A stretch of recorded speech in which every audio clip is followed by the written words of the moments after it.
মা বাসুরি আর ঠিক থাকতে পারবে না। এই চণ্ডীদাস ঠাকুরের কাছে এসে চণ্ডীদাসের পিঠে হাত বুলিয়ে দিয়েছে আর বলছে, ওর চণ্ডী ওর তাকিয়ে দেখ, আমি এসেছি। তুই এসেছিস মা? আমি এসেছি। চণ্ডীদাস ঠাকুর বলছে, তবে বল না, তবে বলে দে আমার দেওয়া চরণাঞ্জলি তোর মাথায় দিয়েছিল কেমন করে? মা তখন বলছে, ওরে চণ্ডী, তোর সব প্রশ্নের উত্তর আমি দেব, তবে তুই 7 দিন তো একটু খাসি। আয় বাবা আয়, আগে কিছু খেয়ে নে, তারপর আমি তোকে সব বলবো। এবার চণ্ডীদাস ঠাকুরকে বলে নিয়ে মা বাসুরি আমার পায়েস খাওয়াচ্ছে। আর খেতে খেতে চণ্ডীদাস ঠাকুর বলছে, আমারে ভালো দে লাগে না, আমারে ভালো দে লাগে না, ভালো দে লাগে না, ভালো দে লাগে না। হচ্ছে কি বললি চণ্ডী? তবে কি পায়েসটা খেতে ভালো হয়নি? মা চণ্ডী ঠাকুর কি বলছে, না রে মা, তা নয়, পায়েসটা খেতে ভালো হয়েছে, তবে কি জানিস, ভালো দে লাগে না, ও মা ভালো দে লাগে না, ও মা ভালো দে লাগে না।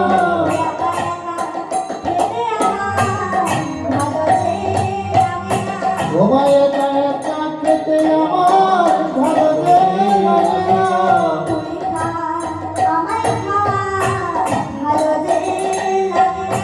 ও মা তুই খা আর আমায় খাওয়া ভালো দে লাগে না। খাওয়া শেষ করে এবার চণ্ডী ঠাকুর মা বলছে, না মারে তুই এবার বল, আমার দেওয়া চরণাঞ্জলি তুই মাথায় দিচ্ছিল কেমন করে? মা বলছে, ওরে চণ্ডী, এই নামে সবাই তালা তালা করে মেতে আছে, কেউ হরি পূজা করতে চায় না।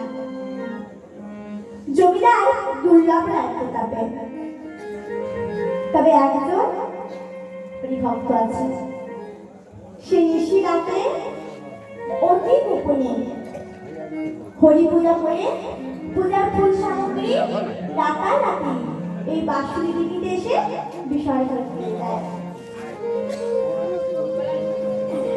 তুই যে ফুলটি আমার চরণে দিয়েছিলিস, সেটি হরিমতি গোবিন্দের চরণে দিয়ে এই বাঁশুরি দিদিতে বিসর্জন দিয়ে দিয়েছে। আর তুই কি করেছিস? তুই সেই ফুলটি আমার চরণে দিয়েছিস।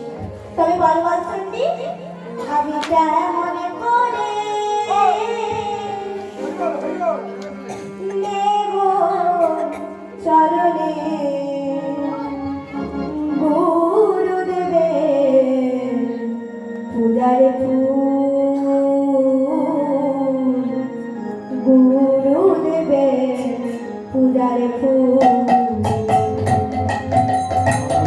মনে করে নেব চরণে গুরুদেবের পূজার ফুল, গুরুদেবের পূজার ফুল।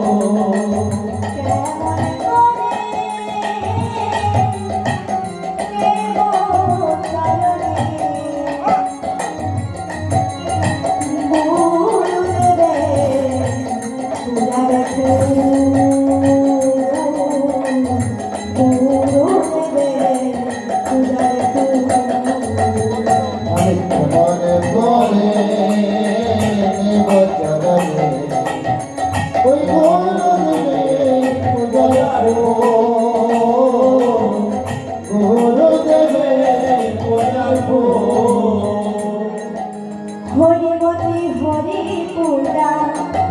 পড়েছিল রাতে হরিমতি হরি পূজা করেছিল রাতে হরিমতি হরি পূজা করেছিল রাতে হরিমতি হরি পূজা করেছিল রাতে